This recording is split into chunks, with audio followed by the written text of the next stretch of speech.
Over the last few years, I hope you've been watching my program, The Interview on the Wire.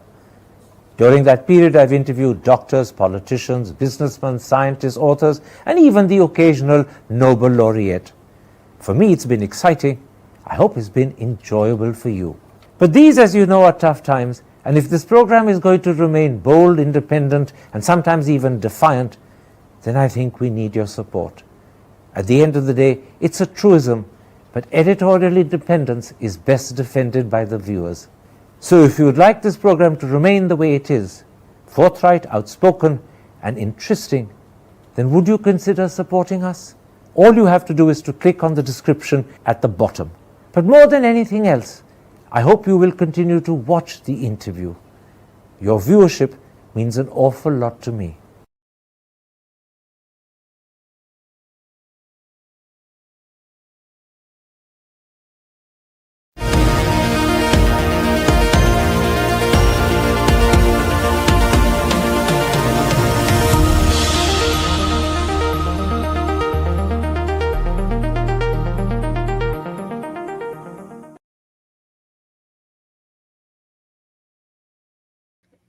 Hello and welcome to a special interview for The Wire. India believes it could be a rival of China in 25 years. But is that likely? India wants to be a superpower by 2050, but is that a realistic ambition? In other words, is Viksit Bharat achievable?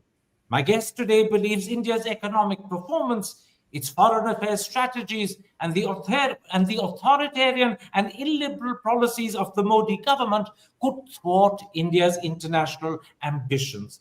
That's the message of his recent essay in Foreign Affairs magazine. He is the Tata Chair for Strategic Affairs at the Carnegie Endowment for Peace, Ashley Tellis. Mr. Tellis, in an article that you've written for the forthcoming edition of Foreign Affairs, you analyze India's position 25 years from now, and it's a pretty worrying picture that emerges. First, you say India is not growing fast enough to balance China, and you add that to become a genuine peer of China, India needs to grow at 8% per year for 25 years, whilst China only grows at 2%. And that, as you know, is unlikely. What's more likely is that India will grow at 6%, and even if China still only grows at 2%, India won't be more than half China's size. But if China grows just 1% more at 3%, it will be a third of China. I put it to you, if that turns out to be true, it would be disturbing for many people in India. I think that's right, Karan. The purpose of writing this piece in many ways was to issue a wake-up call, because even if India does as best as it is likely to do, the challenges with respect to balancing China are going to be formidable. And the reason for that is essentially the fact that China has had a terrific head start.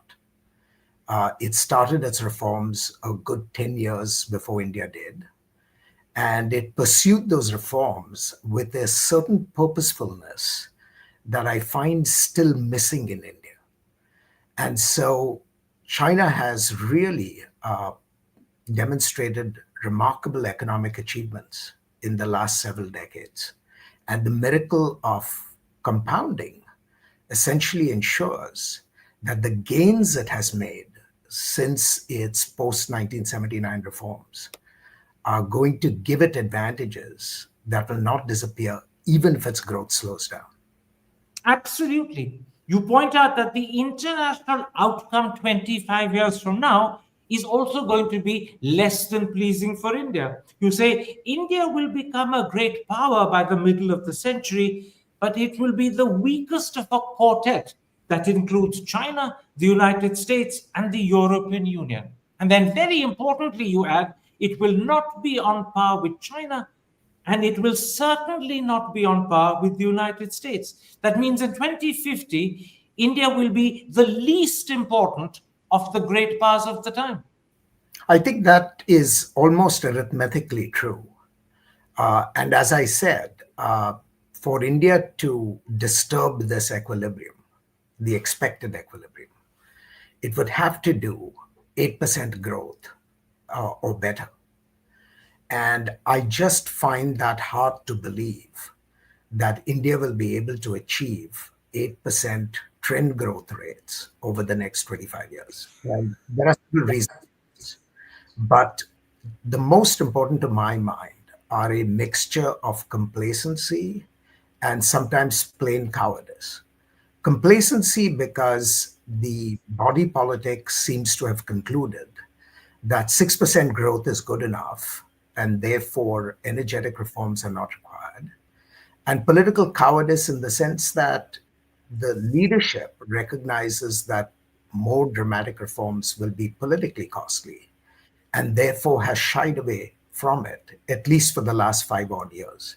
And so the net result is that India is not going to be able to make the targets that it has set for itself. On that specific point of 8% growth, I'll point out that the former governor of the Reserve Bank of India, Mr. Subirao, writing in today's Times of India, points out that India has only on 5 or 6 occasions in the last 20, 25 years grown at 7.6%, but it's never repeated that growth for 2 years running. So to grow at 8% for 25 years without a break clearly looks not just difficult, but close to impossible. Well, you never want to say impossible, right? Because we hope that there will be welcome surprises. But certainly the trend record does not allow for that kind of optimism. Now, let's pause here to understand what sort of situation India could face in 2050. You say it will be a great power in terms of relative GDP, but not a superpower.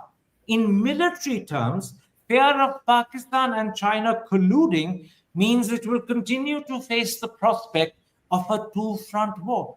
And I put it to you, that's not very different to the situation today. As I speak to you, one of the greatest fears and apprehensions India has is the possibility of China and Pakistan colluding, ending up with a two front war. So let's go back first to the economics and then we'll talk about the implications for the geopolitics, right? The economics essentially tell you that China is not going away. It's going to be either the largest economy in the global system. I'm a little skeptical about that, but it is certainly going to be the second largest economy in the global system. And the strategic threats that it poses to India, even in 2047 or 2050, are not going to disappear.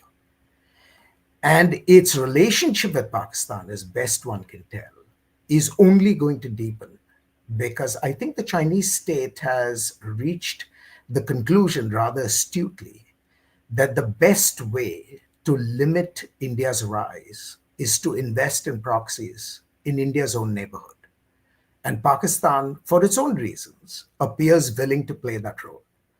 And so I see a further intensification of the China Pakistan relationship, which is going to act as a brake on India's ambitions and its vision for a role outside the subcontinent. So, in that sense, the Chinese have hit upon the magic formula. Uh, China is going to be larger than India in economic terms. And in geopolitical terms, it will have found a way to constrain India without having to be in active conflict with it. And that is through the instrumentality of Pakistan and other Indian neighbors whom China may develop privileged relationships with. This brings me to what I believe is the heart and core of your essay for Foreign Affairs magazine. How should India aim to constrain Beijing? And you write something that is very telling and important. You say if New Delhi wants to constrain Beijing, it will therefore need Washington.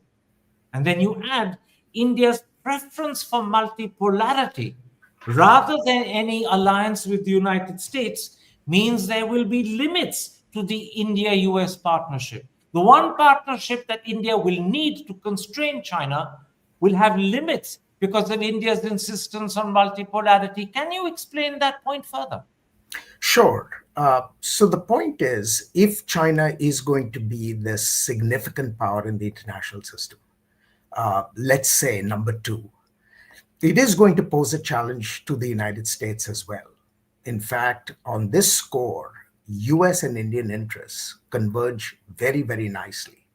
Both nations have an interest in making certain that China does not dominate the Indo Pacific, let alone the global system itself. So, nature, in a sense, conspires for a successful US India partnership. But I think India has a different vision of what that partnership entails. It wants a privileged relationship with the United States, but it also wants to maintain other relationships that sometimes are not particularly favored by the United States. And that leads me to the conclusion that that acts as a brake on the deepest kind of relationship that India and the United States could forge. Now, at the moment, conditions are not particularly propitious for this kind of a relationship because, under President Trump, we have not treated our partnerships with the kind of regard that I believe is necessary. But we have to think about the relationship over a much longer time frame. We are talking of the next 25 years. And in those 25 years, if the US India relationship does not reach the peaks that we had envisaged when we were beginning to put in place the foundations of this relationship at the turn of the century, then I think it would really be tragic for the interests of both countries. Let me, for the sake of the audience who haven't as yet read your foreign affairs essay, point out that the relationships that India has, which Washington often looks askance upon, are those with BRICS and the Shanghai Cooperation Organization, to name just those two. You point out in your essay that whilst the presidencies of Obama and Biden were happy to accept India's relationship with BRICS and the SCO, you add a more jaundiced government, like the one currently led by Trump, might be tempted to penalize India for this behavior. So the very key need to have America on your side as a balance against China could be undermined by the multipolarity ambitions that India has, which drag it closer and closer to BRICS and the SCO, which America may not always like. So that is the heart of the problem, right? And let me just go back again to the turn of the century. When we started rebuilding the relationship with India, US relations with China were actually in a reasonably good shape. And therefore, the United States could pursue a policy whereby it was essentially indifferent to India's other dalliances, because what India did with others did not really affect us greatly, because we were not in a major competition with the Chinese. Today, I think things have changed dramatically. The United States is in active competition with China. And in the context of that active competition, I think it has become more sensitive to the ways in which India can or cannot help the United States. And therefore, I see with the passage of time, an increasing necessity in Washington for India to be deeper and closer to the United States than was ever envisaged in the past. And I think India has not quite grasped the fact that this change in US relations with China changes Washington's attitude to India and its other relationships. And so we have to find a new way of managing this reality. And I don't think either country has done a good enough job yet. In fact, your essay contains two warnings to India. First, you say India should not delude itself that it can contain China on its own, which it cannot, while calling for a multipolar world in which the United States has a reduced role. That is central to the foreign policy being pursued at the moment by Foreign Minister Jaishankar, and yet you're saying that will create differences between Delhi and Washington just when Delhi needs Washington's support to contain Beijing. In other words, multipolarity is not working in India's interest at this moment. It's going to make India weaker and less able to balance China. I think that is the bottom line. That is the bottom line of the piece. That if India is to successfully balance China, it is going to need the most robust relationship it can have with Washington. But Washington's incentives to nurture that tight relationship diminish if the objective of India's strategic policy is ultimately to diminish American power itself. Because the fact of the matter is, and I know this sometimes rubs people the wrong way, but the fact of the matter is that India needs the United States more than the United States needs India in the competition with China. And therefore, I think India needs to be more cautious about the way it pursues its interests in the world, particularly insofar as those interests impact the United States. And that's really the message of the piece at the end of the day. Absolutely. The message is very simple. India needs the United States. Don't therefore follow a policy of multipolarity that seeks to diminish the influence and role of the United States, because the United States then won't be willing to give you the support you need vis a vis China. It's a simple, clear cut message, and it's a fairly blunt one as well. It's a blunt one because I fear that we might lose the opportunity that we both have to deal with a common challenge. And if we lose this opportunity, I think China comes out ahead. The United States, because it's a country of enormous resources and enormous capabilities, will find its own ways of dealing with China, as it once did with the Soviet Union in decades past. But we will have lost the opportunity to build this robust partnership with India, which, many of us dreamt ever since the Bush administration started transforming this relationship. And the And I, second one, sorry, carry on. and I see this concretely having an effect right now because on a variety of issues where decisions have to be made in Washington about the kind of things we are willing to do with India, there is sometimes a hesitation because of India's other relationships. Now, India may, for its own reasons, for its own good reasons, decide that the costs of its current policies are worth absorbing, and that is, of course, India's prerogative. But if it limits the kinds of things that we can do together, then I would argue that India doesn't come out ahead, and we certainly do not come out ahead collectively. That is the United States and India together. And China remains effectively unchallenged and certainly not balanced. Precisely. In fact, your essay contains what I call a second warning for India. You say if present economic trends continue, instead of genuine multipolarity, which is what India is seeking, the world in 2050 could end up being bipolar, i.e., dominated by China and the United States. And you add, should that happen, India might find itself in a pretty uncomfortable position. I think that's right. In fact, if I were a betting man, I would say that the most likely outcome in 2050 is some kind of bipolarity. It may be an asymmetrical bipolarity because the Chinese will not have comprehensive national power that equals the United States in a way that they define it. But they will still be a very potent great power. I mean, if you look at the projections, if China has even 80% of US GDP, that makes it, quite formidable. And so that is the reality of the world. And if that is the world we foresee, then the question really to my mind is, does India come out ahead pursuing this chimera of multipolarity? Or should India be very purposefully investing in deepening the partnership with the United States? And to my mind, the answer is a no-brainer. It should be the latter. In fact, I'll repeat for the sake of the audience what I believe is your conclusion because it's stark and it's clear. You write India's current approach, seeking continued American support for itself whilst promoting a multipolar system that would limit Washington's power, is both counterproductive and unwise. This is folly, in other words. I'm not sure I would subscribe to folly, but the point is it is certainly a policy which has enormous risk. And remember, we are living in a political universe where interests determine our choices.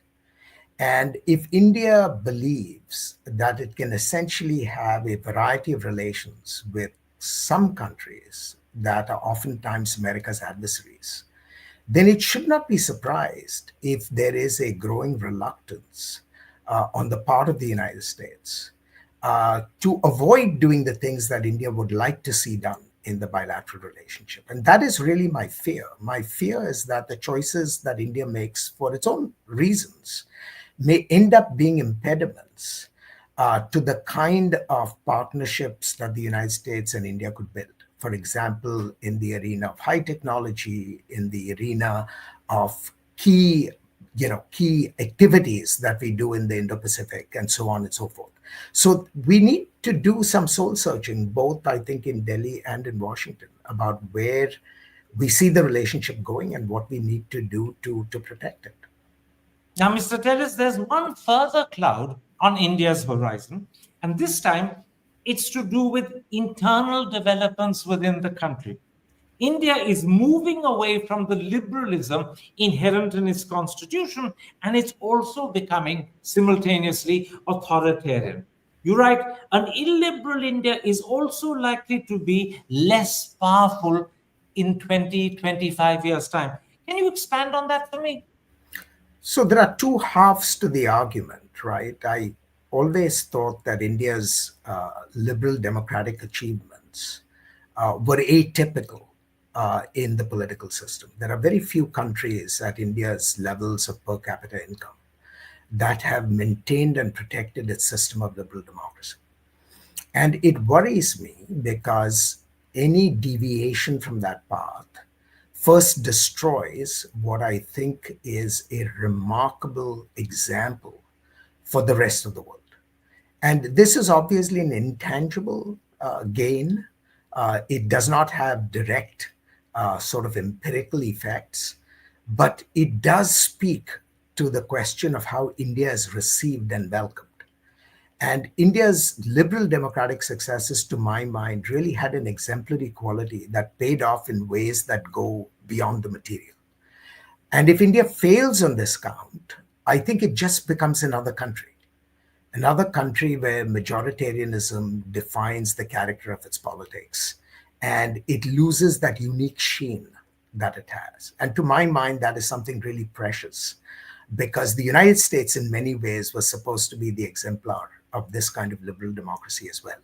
And it pains me to see both our countries failing on this count. But then there is the material half of the question, right? India has incredible diversities, and it is still in the process of accommodating these diversities in terms of supporting and enlarging the success of its national project. So, to the degree that the failures of liberal democracy create problems of social cohesion in India, force the diversion of resources from external security to internal security, fail in terms of mobilizing the population behind the great ambitions that India as a country has, then to that degree these failures are going to be costly.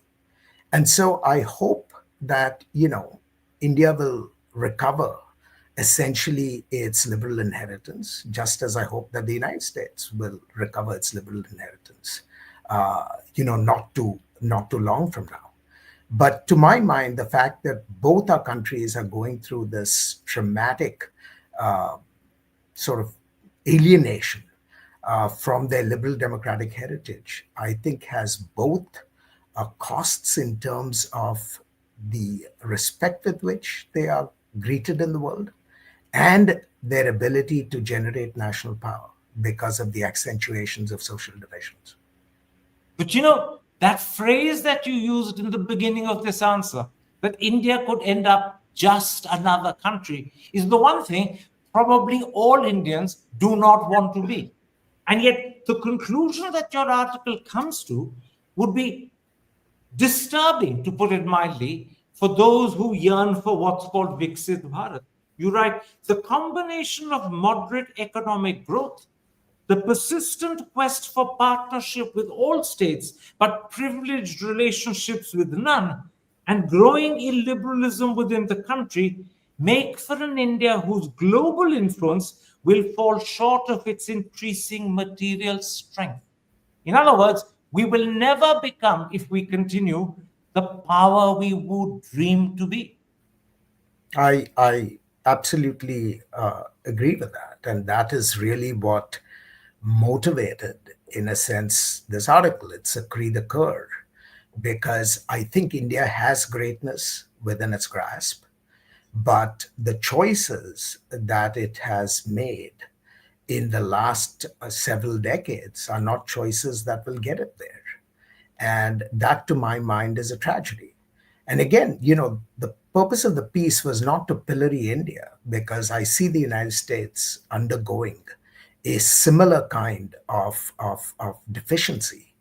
And I think as an international community that looks for a system that allows for some kind of transformation, I think the changes that are occurring in India and in the United States don't conduce to that kind of transformation. Let me spell out for the audience that if the situation as you envisage materializes, the influence India will have, compared, for example, to the influence of the United States and China 25 years from now, will be limited, if not minimal. You write, the minimum characteristic of a great power is the ability to decisively shape outcomes in the region beyond its immediate frontiers. India today fails this test. The situation will probably not change dramatically in the decades ahead, given the likely activities of China and the United States. In other words, India may continue to talk big, but its influence and impact will be a lot less than its rhetoric and speech. I think is for those who sort of look at the world objectively and see the relative influence of a country like China and India. I think that is almost in the category of self-evident truths. Uh, if you look, for example, at the influence that China has in the entire Indo-Pacific region, despite the fact that China is actually feared, and despite the fact that its behavior has not always been very congenial or respectful of other countries' equities, these disabilities notwithstanding, China has become extremely influential in a way that India is not. India is a well managed state in comparison to China. And yet, its ability to shape the larger region in ways that advantage its interests, that ability is questionable. And so, that raises questions about what India must do.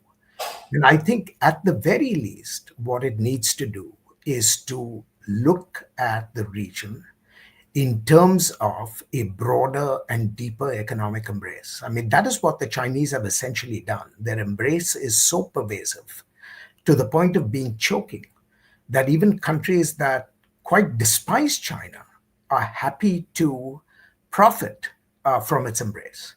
And that is something that India has denied itself because of the economic strategy that it has followed. And I think that is the easiest thing for India to rectify, but it does need bold political decisions to take us there. Let me end this interview by bringing to the forefront something that, in a sense, has underlaid our discussion for the last 25 minutes. I want to point out that the constraints and obstacles India could face 25 years from now are the key and core aspects of the Modi government. Under Foreign Minister Jaishankar, India is committed to multipolarity, whilst the illiberalism and the authoritarianism that we're talking about emerges straight out of Hindutva and Modi's style of government. In other words, its critical features, aspects, and beliefs of the Modi government that could thwart India's ambition. Or to put it somewhat colloquially, the government could end up being its own worst enemy because it will thwart the realization of its ambitions. Well, there are certainly policies that the Modi government has pursued that I think are counterproductive for India's own interests. But the challenges that I flag in the piece, beyond the challenges of domestic illiberalism, in a sense transcend the Modi government, because even non BJP governments have been victims to very cautious economic policies. They have been victims to their obsession with multi alignment. This is not unique to Modi, even if Modi has a particular style of operationalizing it. So there are some issues that transcend what Prime Minister Modi has done since 2014. And so, in that sense, these challenges are national. and national that go beyond the choices and the policies of the current dispensation. In other words, the political class of Indians, those who have ruled this country, need to fairly radically rethink their strategies, their policies, their beliefs. They need to rethink, full stop. Absolutely. Absolutely. I mean, you cannot have a policy perpetually of running with the hares and hunting with the hounds, especially when you are facing, for the first time in India's 5,000 odd year history, a genuine great power at your doorstep. If you do not have the capacities to deal with this great power on your own, you need friends. And you cannot undermine the interests of your friends by looking to policies that essentially have the effect of undercutting their own interests. It just doesn't add up. And so this is something that I hope, Indians will think about, just as I hope we in the United States will think about our own role in the world and how we want to conduct ourselves. Let me end by asking you, Mr. Tellis, your essay is clearly bad news. Bad news in the sense that it's a wake-up call, but it's pointing out towards the fact that if corrective measures aren't taken, the outcome will not be the dreams that we have. Have you had any response from the government or from the government's key supporters? Has there been any comeback from anyone? Well, I think there are lots of complaints about the piece, in part because, and there are several different strands to the complaints. One strand is that, you don't give us enough credit for the achievements that we've had, especially, since 2014. I don't think that's quite true, because I do admit that India has had remarkable economic achievements, just not good enough given the environment it's located. There is another critique which says that, why should we be measuring ourselves up to China? We have our own destiny. We're going to pursue our own policies. I'm respectful of that argument. But the fact of the matter is, China is breathing down India's neck. You can't pretend that China does not exist. And you have to have a strategy for effectively coping with China.